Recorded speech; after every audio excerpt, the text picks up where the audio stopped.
Cristo ha hecho en tu vida, que lo puedas compartir, ¿no? Bueno, esta semana se cumplió una fecha muy importante en mi vida.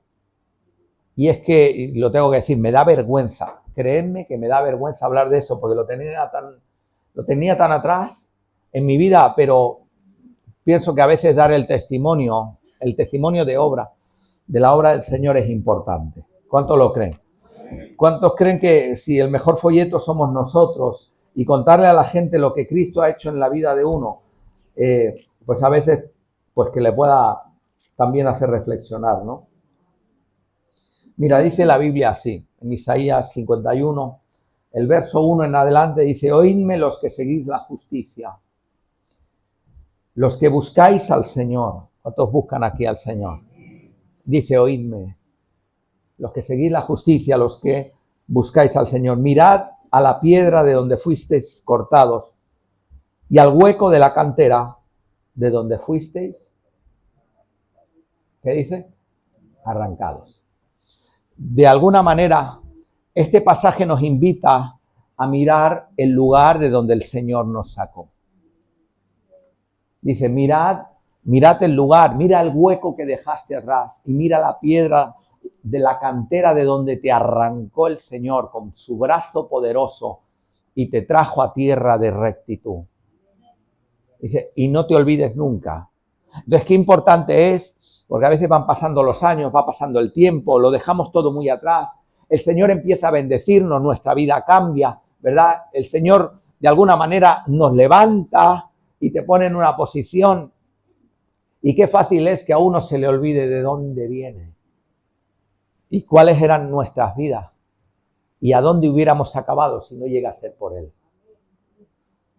¿En qué lugar? ¿En qué mazmorra de este mundo hubiéramos acabado si Cristo no viene a buscarnos? Entonces dice: mirad, dice, los que amáis la justicia, los que buscáis al Señor, mirad de dónde os sacó. Y esta semana se cumplían 40 años, el 2 de septiembre de 1985. Mi madre me manda a Panamá, pero me manda a Panamá castigado. Ayer creo que mis hijos pudieron oír parte del testimonio porque mis hermanos hablaban. Y ellos trabajan en una empresa química importante de la zona, y tienen compañeros y compañeras que obviamente me conocen desde que yo era un chaval y vivía aquí en Malgrat. Y ellos saben, y una de las químicas de la empresa, una chica estudiada y bueno, que tiene su posición, bien, y siempre le dice a mis hermanos: tu hermano, porque además nos sentábamos juntos en el pupitre en la escuela, dice: tu hermano era terrible. Y entonces mi hermano, el pequeño, le dice: no, mira, Robert, le dice: mira, es que mi hermano ha cambiado mucho. Dice: eras abogado, él es pastor. Y ella le decía: mira, déjate. Y yo le decía a mi hermano: no, dile que venga y lo vea. ¿Por qué? Porque, bueno, dejaba un rastro. Y recuerdo que, bueno, mis padres se separaron, mi padre se fue a su país, trabajaba allí, mi madre aquí con 4 hijos, intentando subir sola, una vida difícil, penurias económicas de todo tipo, pasarlo realmente mal. Habíamos vivido muy bien en una etapa de nuestra vida y de repente aquello, no, es como cuando las cosas cambian así, se convierte el día en noche, y fue vertiginoso el cambio y nos vimos pues en todo lo inversa, pasándolo realmente mal, pasando necesidades de todo tipo, sufriendo mucho. Y recuerdo que en mi vida empezó la rebeldía, esa típica de los adolescentes, hacer cosas que no tocaban. Y por la noche me escapaba de mi casa, de la casa de mi madre, me escapaba. Saltaba por el balcón y me iba, llegaba a las 6, 7 de la mañana, eso con 14, 15 años.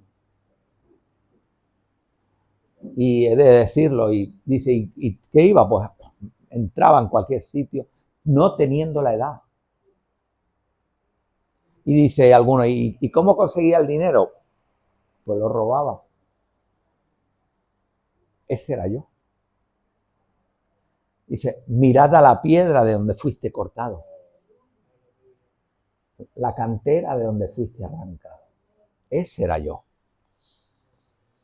Hasta que un día vino la policía a buscarme a casa. Y mi madre, la mujer, se asustó. Y dijo, mira, tú vas a acabar preso, vas a acabar muerto en alguna cuneta. Tu vida vas a acabar muy mal. Y yo no lo quiero ver. Así que te vas con tu padre. Mi hermano mayor, por decisión de él, se había quedado a vivir en Panamá. Y entonces ese verano vino para estudiar en la universidad en España, vino desde Panamá. Entonces vino con pasaje de ida y vuelta. ¿Sabes qué hizo mi madre? No teníamos dinero. Y me dijo, niño, te vas a ir a Panamá con el pasaje de tu hermano. Y le dije, ¿pero cómo? Dice, no, si te dicen algo, le dices que se han equivocado en el nombre. Y con el pasaje de vuelta de mi hermano, yo creo que Iberia ya me habrá perdonado. El pasaje de vuelta de mi hermano me fui con 15 años y recuerdo que hizo escala en Madrid, San Juan de Puerto Rico, República Dominicana y después Panamá. Todos esos aeropuertos, un chaval de 15 años que yo no sabía nada. Y llegar a casa, cuando llego al aeropuerto en Panamá, un calor terrible. Recuerdo estar en el aeropuerto, viene mi padre, obviamente de mi padre sí lo conocía, lo habíamos vivido, y me saluda, mi padre lo abrazo, y de repente va, se gira y me dice, ¿este es tu abuelo? A mucho gusto. ¿Esta es tu abuela? Mucho gusto. ¿Estos son tus primos? Mucho gusto. Y todos, y sobre todo mi abuelo, menudo era, y mi abuela, hablándome en inglés. Este es tu abuelo, mucho gusto. Mucho gusto. Y esa era mi vida, yo venía de Malgrat. ¿Qué iba yo a saber? Que al otro lado del mar, el Señor me estaba esperando. ¿Qué iba yo a saber? Y de repente cambian a mi padre, lo envían de médico especialista a un hospital del interior de la República, que resulta que fue donde yo nací. Obligaron a mi madre, que se fue embarazada de España, que yo nací. Y lo mandan a esa ciudad donde yo nací. Y no teníamos familia, no conocía a nadie. Y recuerdo que el primer día me apunta en el colegio mi padre y dice, bueno, pues vete al colegio y llego para allí. Claro, yo no sabía, no tenía... Yo venía de aquí, España, no sabía nada, no conocía nada, no conozco la costumbre, la cultura, la manera de hablar, todo diferente. Y recuerdo que entro en la clase y me encuentro las bancas así en círculo y los estudiantes sentándose. Y luego hace un tiempo escuché al pastor Cecilio, hoy es pastor, que hablaba, un compañero de clase, que él se sentó y ese verano él había conocido al Señor. Y él dijo, Señor, que este año en el colegio no sea como los demás años, que yo pueda hablar de ti y que puedan conocerte. Y dice, la persona que se siente a mi lado, que sea para ti. Y entonces Cecilio contaba y dice, nos pusieron en el círculo, nadie se sentaba a mi lado. Yo decía, Señor, ¿qué pasa? Nadie, todo el mundo así, como si yo tuviera la tiña o algo. Y todo el mundo fuera. Y dice, y de repente cuenta él, cuando ya iban a cerrar la puerta, entra un chaval, dice, entra un joven, con el pelo rojo, con pecas, muy blanco, y lo veo entrar, dice, este extranjero. Y entonces dice, entra así, y pum, se me sienta a mi lado. Y entonces él contaba y dice, gracias Señor, porque este es para ti.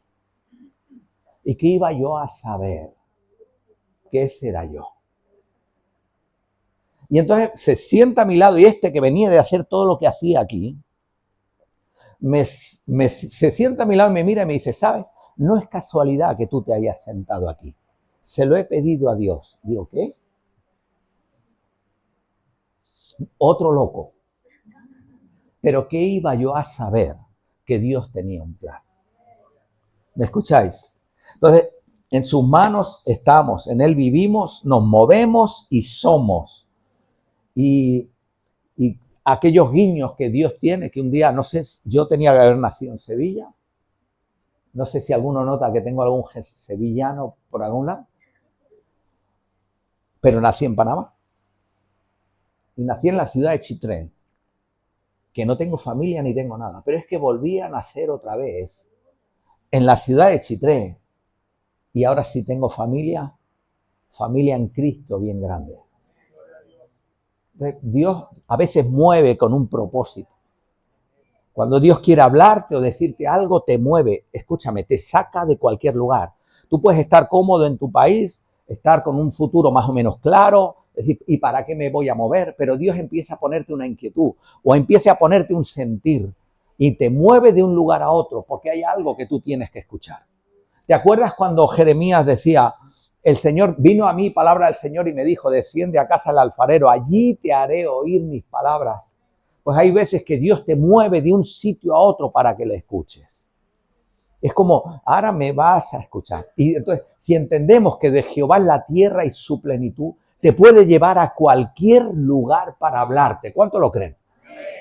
A cualquier lugar para hablarte. Pero ese lugar donde te lleva a lo mejor no te gusta, porque es la cama de un hospital. Porque es un país que tú no esperabas así. Porque te mete en una situación que dice, Señor, y no me podías haber hablado cuando estaba en tal lugar. Sin embargo, hay cosas que nuestro espíritu percibe en determinadas circunstancias y Dios muestra que Él es Dios. No dice la palabra, yo os escogí en el horno de aflicción. ¿No dice eso? Entonces, ahora entiendes por qué Dios a veces te mete en el horno de aflicción. Dice, para que oigas sus palabras y atiendas a su voz. Amén.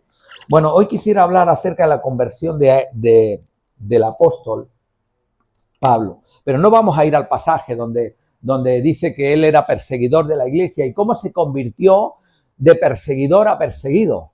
¿Sí? Vaya cambio, ¿no? Tener tu vida, estar en una buena posición, ser perseguidor de la iglesia, tener un nombre y de repente todo lo contrario. Empieza la gente a criticarte, a hablarte mal de ti, a quitarte todas las cosas y a perseguirte a ti. Imaginaros el cambio. Y todo esto, el punto de inflexión, de un punto al otro fue conocer a Cristo. Ahí estaba en el medio. Entonces, hay veces que Dios te lleva a conocerle y tu vida sufre un vuelco. Y en ocasiones, humanamente, parece que vaya para atrás. Sin embargo, en el campo espiritual tú vas para adelante. Porque estás en los propósitos de Dios. Y estar en el propósito de Dios, ¿quién dijo que fuera fácil? A mí me encanta cuando a veces hablo con gente. Hace tiempo que no lo escucho, ¿no? Pero en Panamá lo decían mucho. No, yo ¿para qué voy a ir a la iglesia? Allí va la gente débil mental. Gente, decían, pobres de espíritu, que no tiene. No, pero uno por su fuerza tiene. Y yo decía, débil, vente a ver si pasas tú una prueba. En las que a veces el Señor permite que pases. O cuando Dios prueba tu fe. O cuando Dios te habla y te pone a temblar desde la coronilla hasta la punta de los pies. Como le ocurría a Daniel o como le ocurría a Moisés. Y como le ocurría al pueblo que miraba a Dios en la distancia y decía, no, Moisés, nosotros no vamos. Ves tú y lo que Él te diga nos lo dice, pero nosotros no vamos. De conocer al Dios de verdad. Y cuando se para delante y cuando viene con toda su autoridad y su majestad. Y a ver quién no tiembla. Fijaos. Y la vida muchas veces sufre ese vuelco. Y Pablo era perseguidor, era contemporáneo de Jesús. Mientras Jesús se criaba en Nazaret, Pablo estaba en Tarso. Y mientras uno, pues, era instruido con su familia en las cosas del Señor y aprendiendo en la carpintería de su padre y seguramente teniendo estrecheces económicas, el otro tenía una buena posición en Tarso. Dice la Biblia que él tenía la ciudadanía romana. Un judío con la ciudadanía romana, eso era muy difícil de conseguir. ¿Sabes quién lo conseguía? Los nobles y los ricos. Entonces se piensa que la familia de Pablo en Tarso era familia muy rica, donde el padre y la madre tendrían una muy buena posición. Y entonces Roma les concedía la ciudadanía. Y él por herencia de sus padres la tenía. Por eso era ciudadano romano. O sea, era rico. Tenía una buena posición en el lugar. Y además era doctor en leyes. Era un hombre que hablaba un montón de idiomas. Era políglota. Además había viajado. Hacía tantas cosas. Pero de repente un día Cristo se le cruza en el camino. Y le dice, Saulo, Saulo, ¿por qué me persigues? ¿Verdad? Con aquella luz potente, cegadora. Y dice que él cae de su cabalgadura.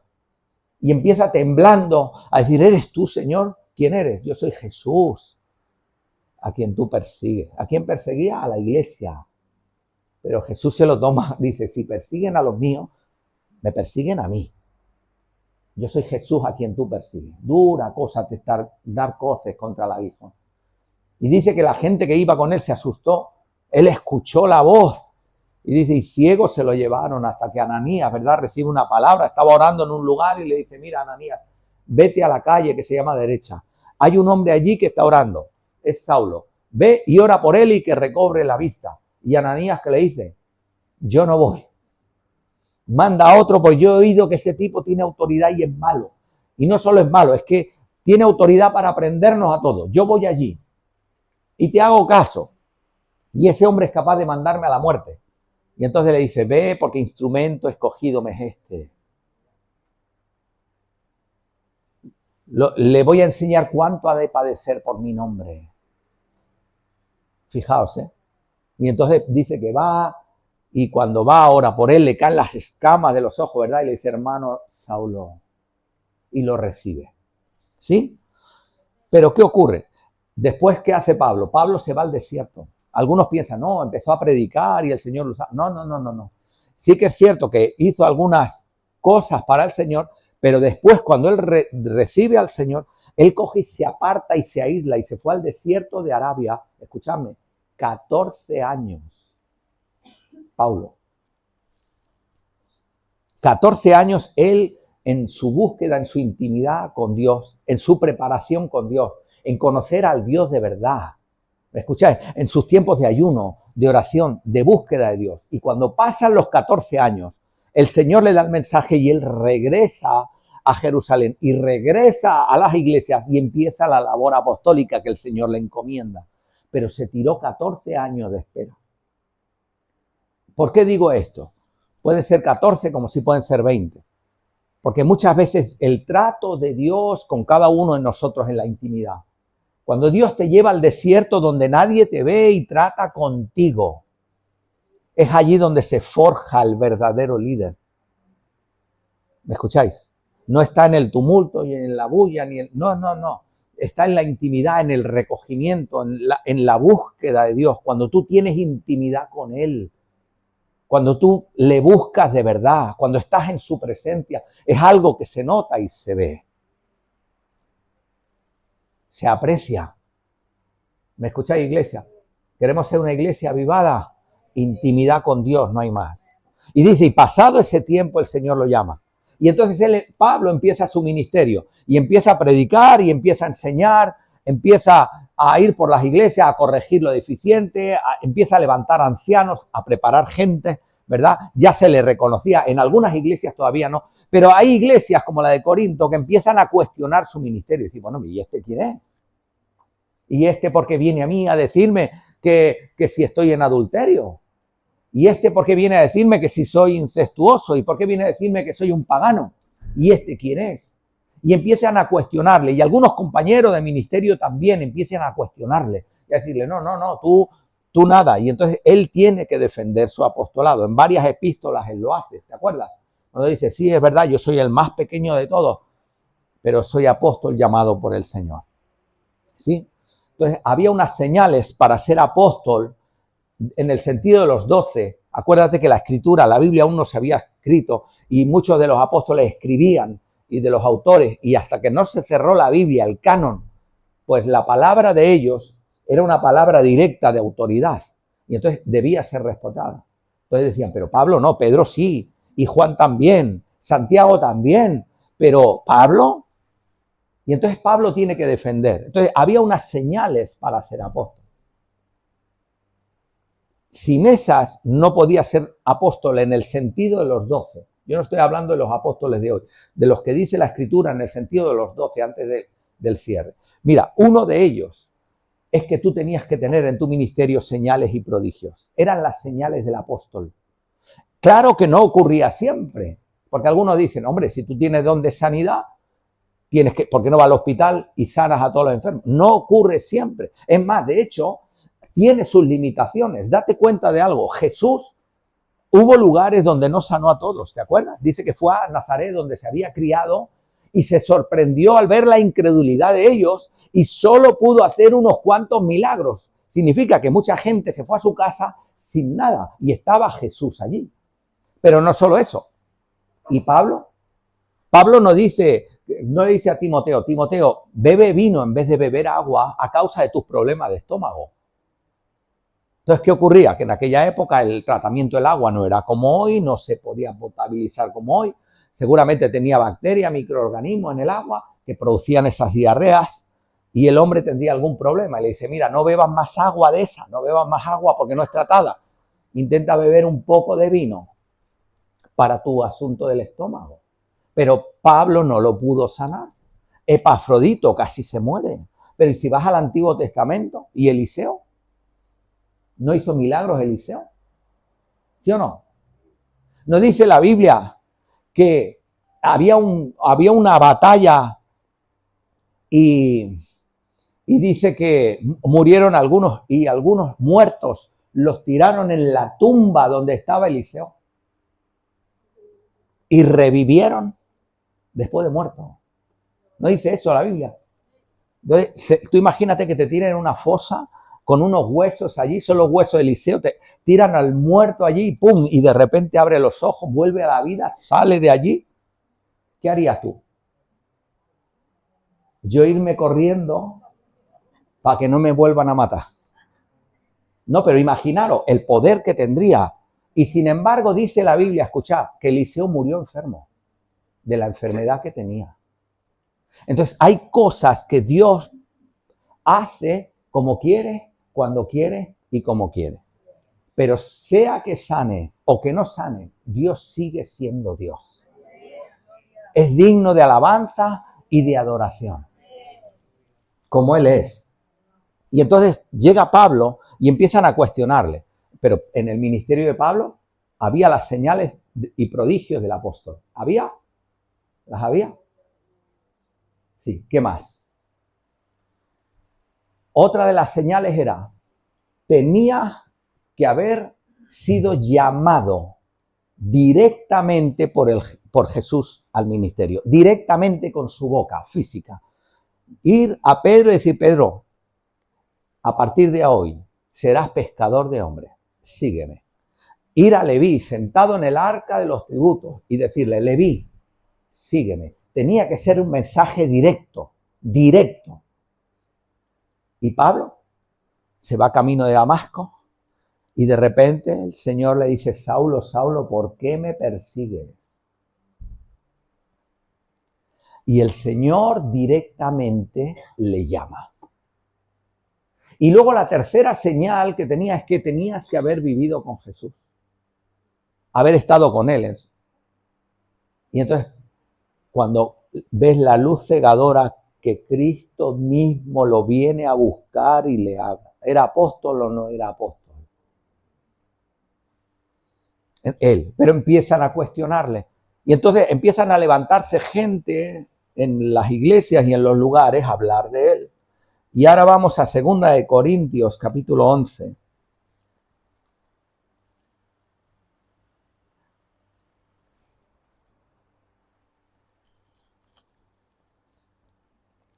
Y leeremos del 22 en adelante. Dice así, hablando acerca de ellos, el apóstol dice, ¿son hebreos?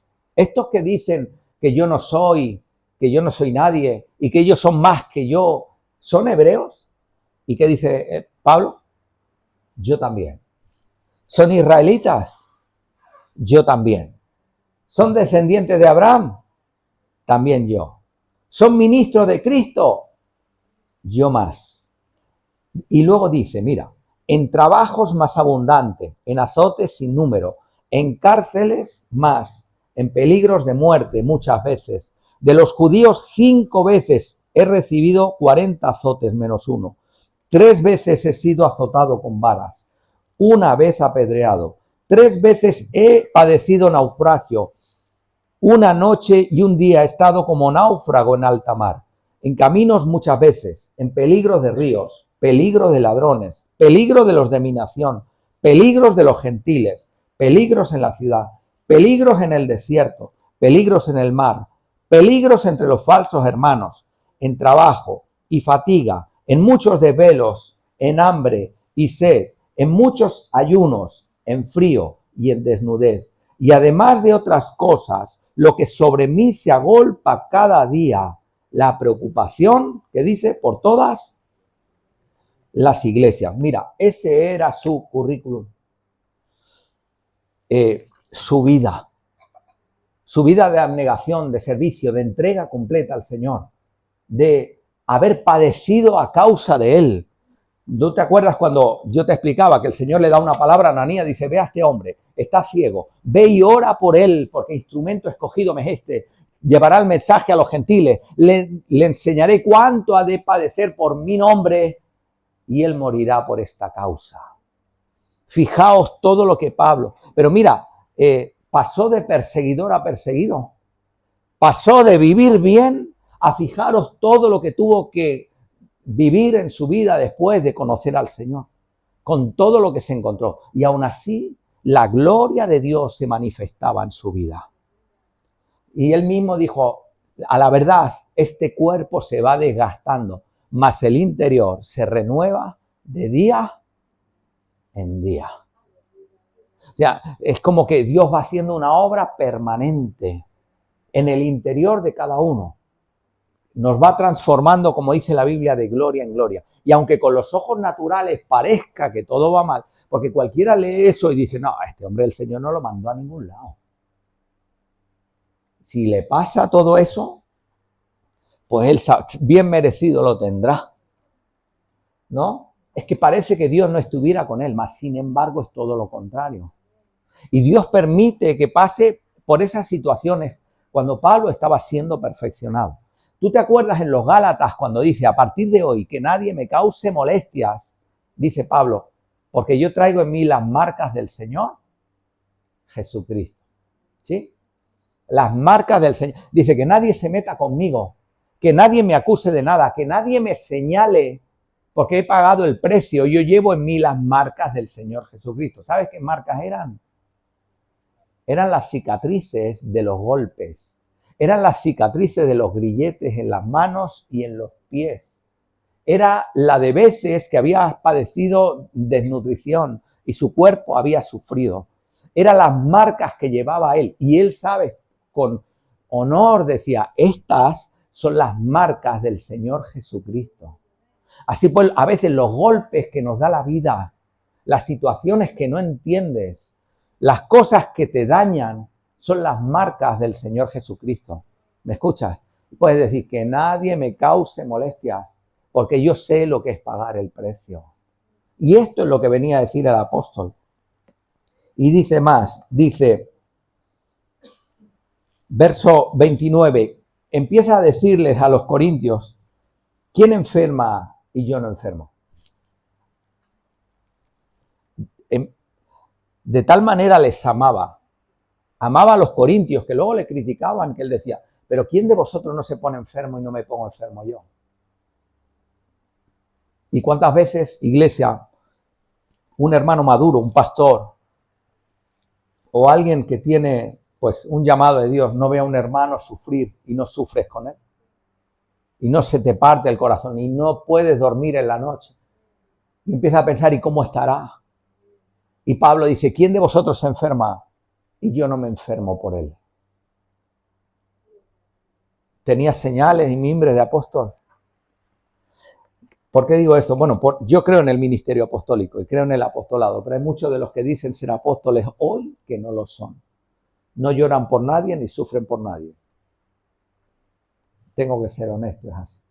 A veces da la impresión que tienen otras motivaciones espurias. Pero si realmente te llamó el Señor, estás por Él. Y estás por su obra. Amén. Y dice, ¿a quién se le hace tropezar y yo no me indigno? Y le hablaba a la iglesia, decía, ¿a quién de vosotros no le dañáis? No le zaherís con vuestras palabras. No lo vais expulsando de la iglesia sin enseñarle nada, sin mostrarle amor, sin corregirle. Y yo no me indigno.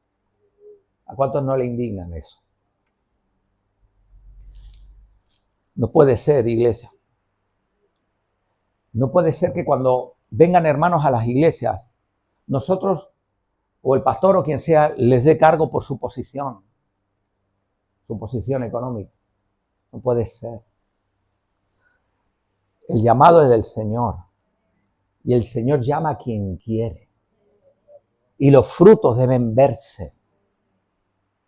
¿Me escucháis? Sin acepción de personas. Y empieza a decir, bueno, ¿y quién a vosotros no herís? Y yo no me indigno. Pero ¿cómo es posible? ¿Cómo es posible que escuche el testimonio de Ciudad de Guatemala? Es el país, bueno, Guatemala es el país que dicen que tiene la tasa de creyentes evangélicos más alta del mundo. Dicen que roza, según los datos oficiales, 50, 51, 52%. Datos oficiales, extraoficiales es mucho más. Y entonces hay iglesias muy grandes. Ciudad de Guatemala tiene iglesias, mega iglesias enormes. Y hay algunas de estas iglesias donde va la élite del país. Van políticos, van ministros, van gente que está en una posición alta. Y en otras iglesias del país va gente más sencilla y más humilde. Me contaban de que una mujer pobre por su aspecto, su vida, seguramente, bueno, si trabajaba sería de manera informal, intentó entrar en una de estas iglesias, la vio, intentó entrar y cuando le vieron los sugieres le pararon a la puerta. No, estaban los ministros, tienen un buen lugar, tienen un aire acondicionado que llega, en fin, se jactaban porque gastaron $2 millones en el parking. Y cuando esta mujer intenta entrar en la iglesia, los sugieres le dijeron, mire hermana, que seguramente usted no se va a encontrar muy bien en esta iglesia. ¿Por qué no va a tal iglesia o tal otra? Allí se va a encontrar usted mejor. ¿Por qué? Porque la gente viste bien. ¿Y quién hace eso? Decía Pablo. Y yo no me indigno. Entonces, ¿por qué estamos? ¿O por quiénes estamos? A veces esas iglesias son las que el Señor dice en Apocalipsis, aquí yo estoy a la puerta y llamo. Y si alguno oye mi voz y abre la puerta, yo entraré. Pero está a la puerta. Y dice, verso 30, si es necesario gloriarse, me gloriaré en lo que es de mi debilidad. El Dios y Padre de nuestro Señor Jesucristo, quien es bendito por los siglos, sabe que no miento. En Damasco, el gobernador de la provincia del rey Aretas guardaba la ciudad a los damascenos para prenderme, y fui descolgado de un muro en un canasto por una ventana y escapé. Fijaos la vida de él. Dice, peligros en todo lugar. No tenía lugar donde descansar. ¿Sabes quién recuerda mucho? ¿A quién recuerda mucho? ¿No recuerda al rey David igual? Dice, siempre su vida en peligros. Lo buscaba todo el mundo. ¿Sí o no? Lo buscaba el rey de Israel, Saúl. Lo buscaba a él para matarlo. Pero es que también le perseguía a Absalón. Le perseguían los filisteos. Le perseguían el rey Aquis. Le perseguían todos a él para matarle. De repente, sus hermanos se enojan con él. Se enfrenta a un gigante. Cuando no era un oso, y sino un león, y lo que fuera. Y así toda su vida combatiendo. Toda su vida luchando, peleando. Y a veces pensamos, yo no sé, pero me gustaría preguntarle un día, ¿y te cansaste? ¿Algún día te cansaste? ¿Habéis visto los salmos cuando él habla? Dice, mi corazón desfallecía en mí.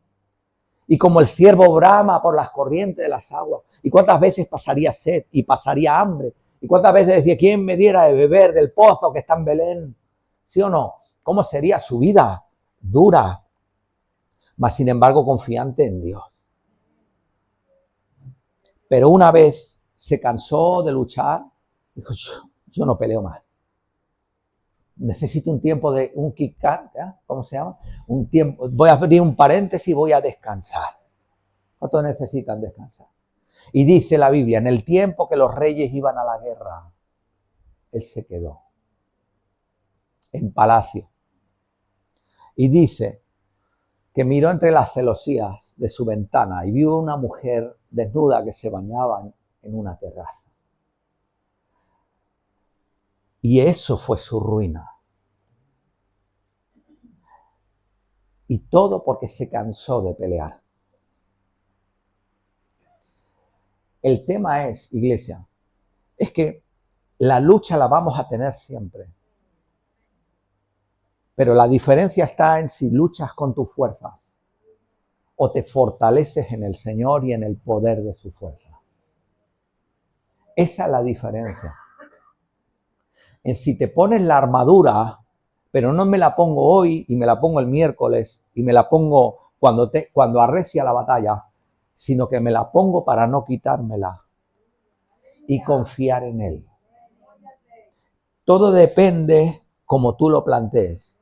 Si luchas con tus fuerzas, te cansarás. Tarde o temprano te vas a agotar. Te pasará como al rey. Tendrás un momento de debilidad. Mas, sin embargo, si tu confianza está puesta en Dios, haz lo que Él te diga. Dios te va a respaldar. Y el capítulo 12 dice así: ciertamente no me conviene gloriarme, habla el apóstol, pero vendré a las visiones y a las revelaciones del Señor. Y empieza a hablar de algo que todos los eruditos y teólogos y comentaristas coinciden en decir quién era. Dice, conozco a un hombre en Cristo que hace 14 años, si en el cuerpo no lo sé, si fuera del cuerpo no lo sé, Dios sabe, fue arrebatado hasta el tercer cielo. Y conozco a tal hombre, si en el cuerpo o fuera del cuerpo no lo sé, Dios lo sabe, que fue arrebatado al paraíso, donde oyó palabras inefables que no les dado al hombre expresar. De tal hombre me gloriaré, pero de mí mismo en nada me gloriaré, sino en mis debilidades. Bien, Pablo en su defensa empieza a decir, mira, yo conozco a un hombre, pero todos los eruditos coinciden. ¿Sabe de quién estaba hablando? De él, de Pablo, de él mismo. Dice que tuvo una visión, pero no sé si en el cuerpo, si en el espíritu, yo no sé cómo fue, yo no sé si tuve una visión, si tuve un sueño, yo no sé si estaba dormido o estaba despierto, yo solo sé que yo vi, ¿sí? Yo no sé cuántos han tenido experiencias similares, donde el Espíritu Santo a veces ha querido mostrar alguna cosa y tú no sabes cuál es tu estado. Oye, no sé si estaba dormido o me estaba durmiendo o cómo estaba, pero vi esto. Y dice, él conocía a un hombre, no sé cómo, pero sé que ascendió hasta el tercer cielo. Los teólogos te dicen que hay 3 cielos, o por lo menos 3 cielos así básicos. Uno es el cielo físico que nosotros podemos ver, ¿verdad? Con todas sus capas, la atmósfera, la troposfera, en fin, todo lo que tú puedes ver y podemos contemplar, donde están los cuerpos celestes, ¿verdad? Y entonces dice, ese es el primer cielo, ¿no? Y que tú puedes observar. Y luego dice, y luego está el segundo cielo, que es donde están las huestes espirituales de maldad. Donde la Biblia dice, ellos te explican que son las regiones celestes.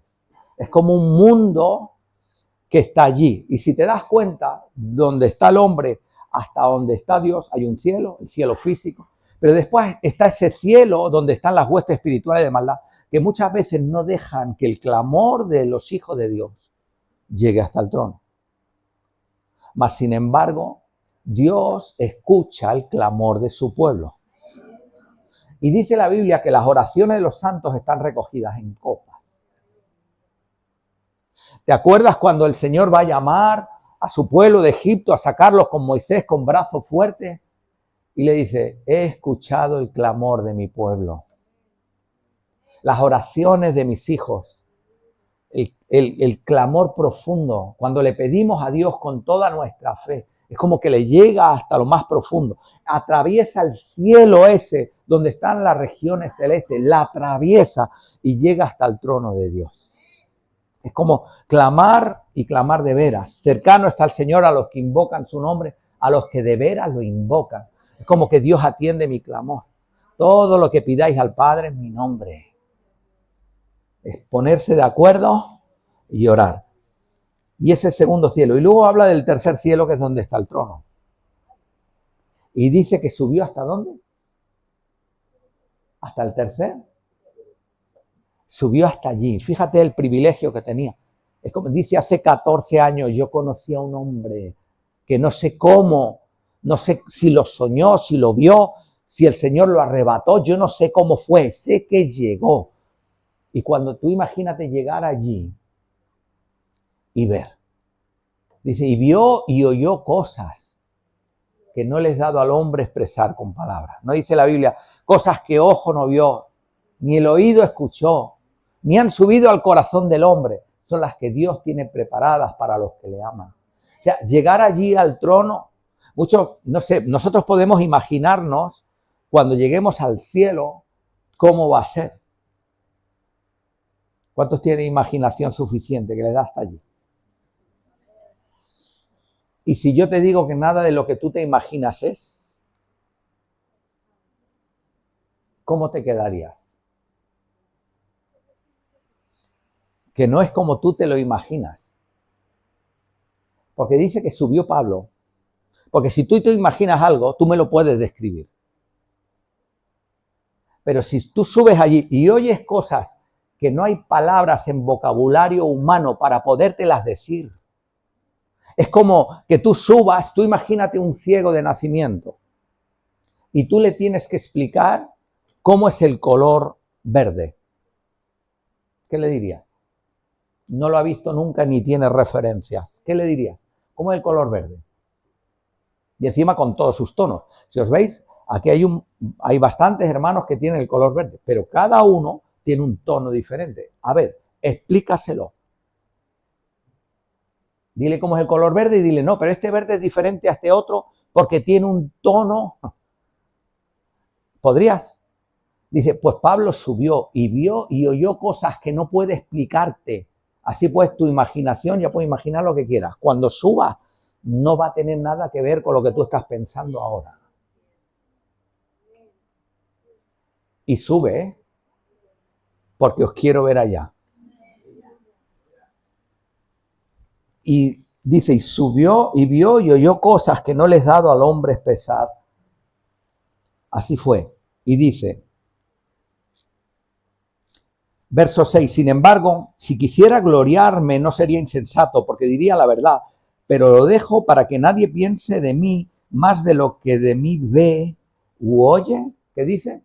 De mí. Pablo les viene a decir, mira, yo podría explicaros todas las revelaciones que he tenido del Señor y las experiencias que he tenido en Dios, pero no lo voy a hacer porque no me quiero gloriar de nada. Y que la gente piense lo que ve. ¿Qué veis? Lo que ve, no lo que yo te cuento. Lo que ves de mi vida. Es un buen esposo. Es un buen padre. Es un hombre veraz. Tiene buen corazón. Hay bondad en sus palabras. Se muestra misericordioso. Atiende a los pobres. Ora por los enfermos. Es un hombre de fe. Y entonces Pablo empieza a decir, no quiero contaros mi vida, quiero que me veáis.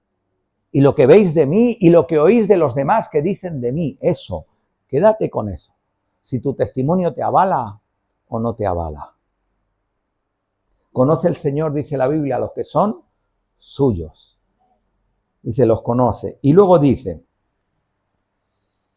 sin embargo, verso 6, volvemos a leer, si quisiera gloriarme no sería insensato porque diría la verdad, pero lo dejo para que nadie piense de mí más de lo que de mí ve u oye de mí, y para que la grandeza de las revelaciones no me exaltase desmedidamente, me fue dado un aguijón en mi carne, un mensajero de Satanás que me abofetee para que no me enaltezca sobremanera, respecto a lo cual 3 veces he rogado al Señor que lo quite de mí y me ha dicho, bástate mi gracia, porque mi poder se perfecciona en la debilidad. Por tanto, de buena gana me gloriaré más bien en mis debilidades, para que repose sobre mí, que dice el poder de Cristo. ¿Qué ocurre? Pablo empieza a decir, pero para que yo, por las revelaciones que tuve de parte del Señor, yo no me engrandezca ni me crea más que nadie, el Señor ha permitido que me venga un aguijón. Entonces, ¿a cuánto le gusta que le claven un aguijón? Dice, pues el Señor ha permitido algo para que yo tenga los pies en la tierra. ¿Me escucháis? Dios nos ama tanto que muchas veces dice, este va...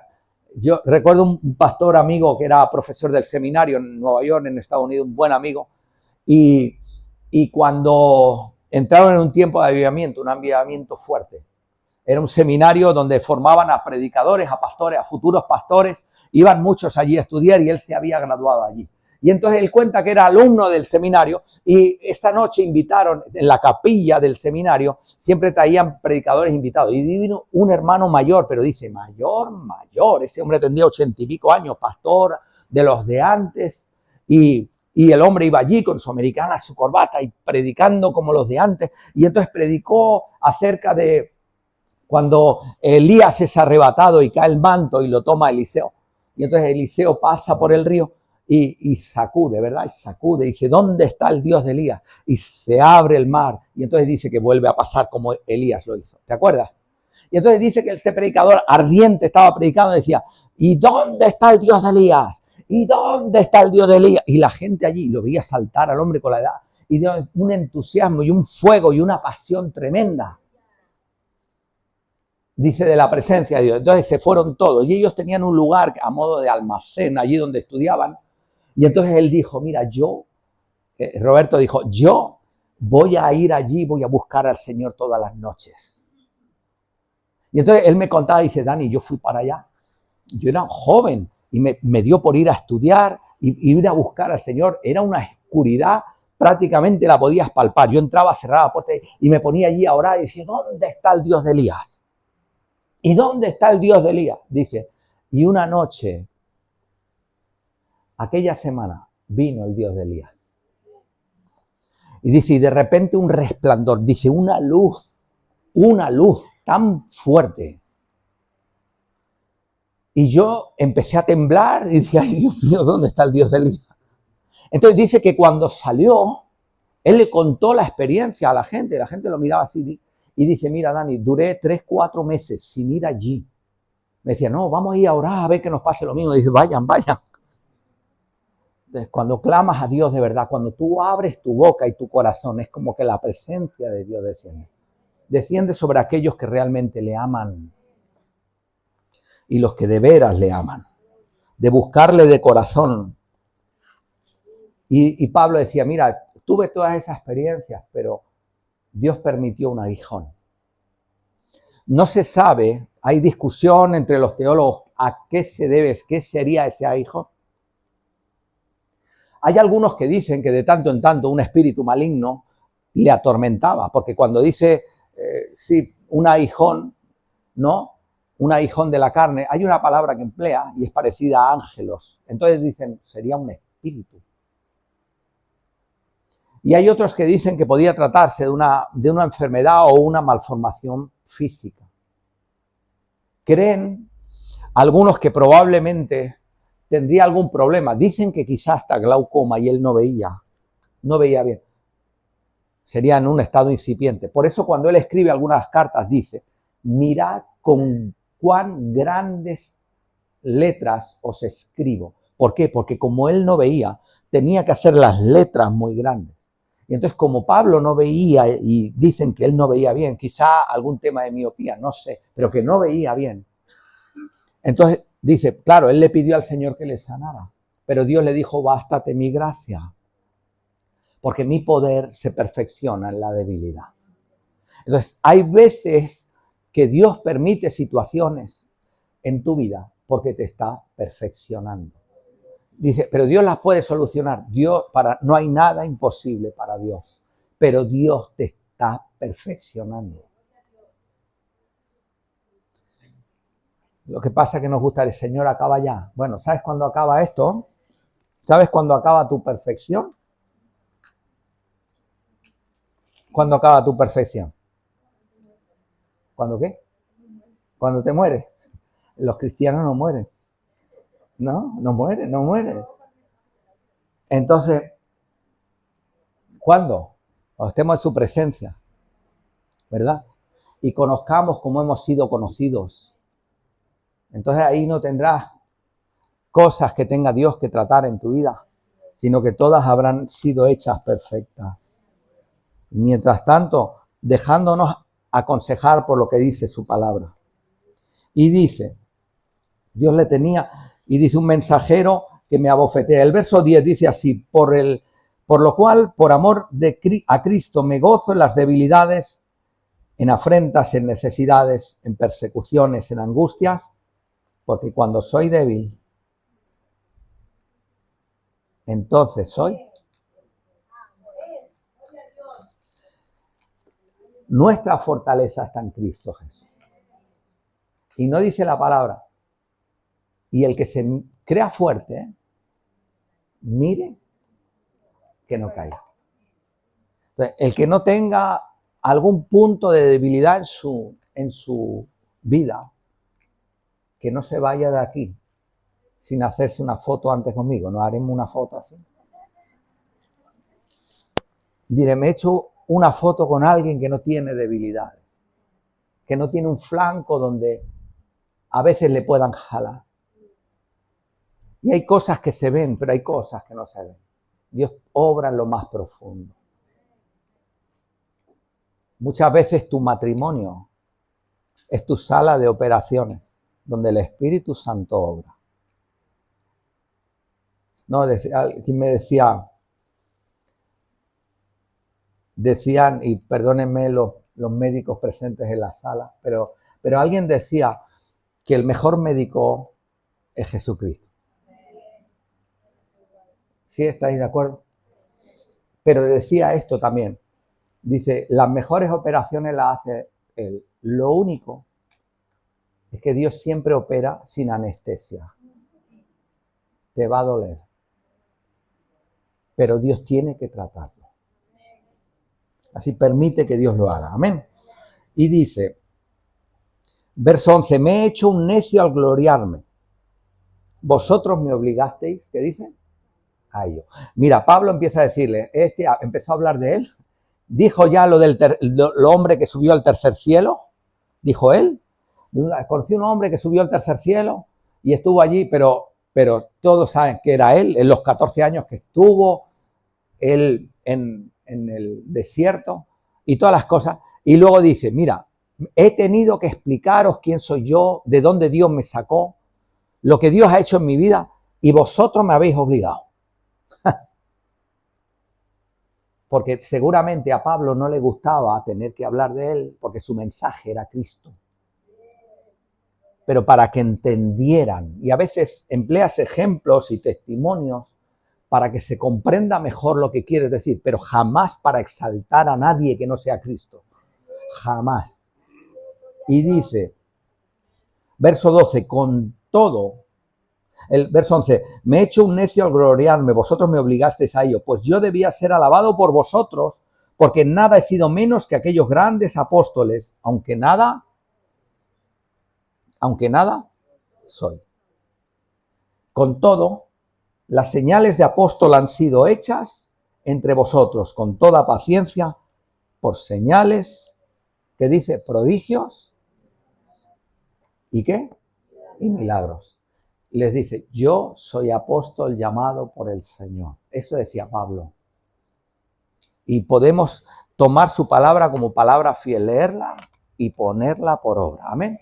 Y lo que Dios quiere hacer en nuestra vida, en tu vida, en lo que Dios esté trabajando en tu vida, como trabajó en la vida del apóstol, que Dios lo haga para su gloria.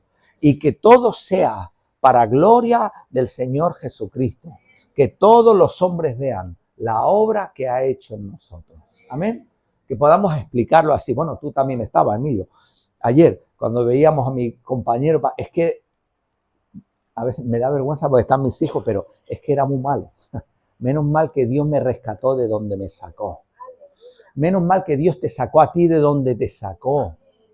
Menos mal. Y algunos dicen, no, yo, pastor, no había hecho nada. Yo dentro de poco, como alguno me ha dicho, yo soy, no aquí, ¿no? Pero yo soy una buena persona, intento hacer lo correcto, intento ayudar al prójimo cuando tal. Bueno, pues le digo, pues mira, Cristo no es para usted.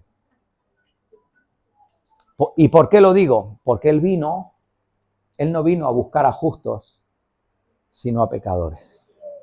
Y dice el apóstol Pablo, de los cuales yo soy el primero. Pues si Pablo era el primero, yo soy el segundo. Eso fue lo que Cristo vino a buscar. Oramos.